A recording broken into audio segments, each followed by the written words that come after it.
সবাইকে নমস্কার। গীতা নিয়ে আমার একটি লেখা কবিতা আবৃত্তি করছি। কবিতা গীতা।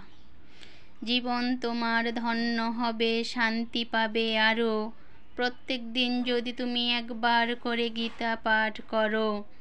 তোমার নিত্যকৃত কর্মে ভগবান হবে খুশি, স্বর্গীয় সুখ দাঁড়াবে দেখো তোমার দুয়ারে আসি। গীতা পড়ো হিন্দু ভাই, গীতা ছাড়া জীবের মুক্তি নাই। এটা আমার কথা নয়, গীতা শাস্ত্রে কয়। এই পৃথিবীতে হিন্দুদের যত শাস্ত্র আছে মানুষের হাতে গড়া, সবগুলোতে ভুল আছে একমাত্র গীতা ছাড়া। সর্বশ্রেষ্ঠ পবিত্র ধর্মগ্রন্থ হলো গীতা ও তার জ্ঞান। গীতার প্রতিটি বাণী যুগে যুগে থাকবে অম্লান। গীতা পড়ো, গীতা শুনো, গীতা করো দান। গীতা পড়ে অমৃত সুধা করো পান। যে ব্যক্তি কোনো দিন গীতা না পড়ে, সে অমৃত ফেলে দিয়ে বিষ ভক্ষণ করে। গীতা পড়া করো না ভুল, গীতা হলো ধর্মের মূল।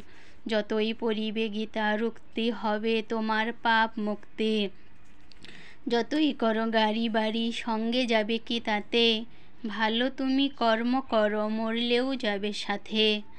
দেহের প্রেমী পরেও যদি করো তুমি পাপ, গীতা পড়ে তোমার সব হয়ে যাবে মাপ।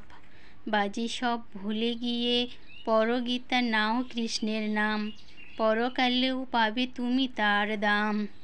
গীতা হচ্ছে ভগবানের অঙ্গ, গীতাই সর্বশ্রেষ্ঠ বলে মানি। সবাই মিলে করো গীতার জয়ধ্বনি। ধন্যবাদ।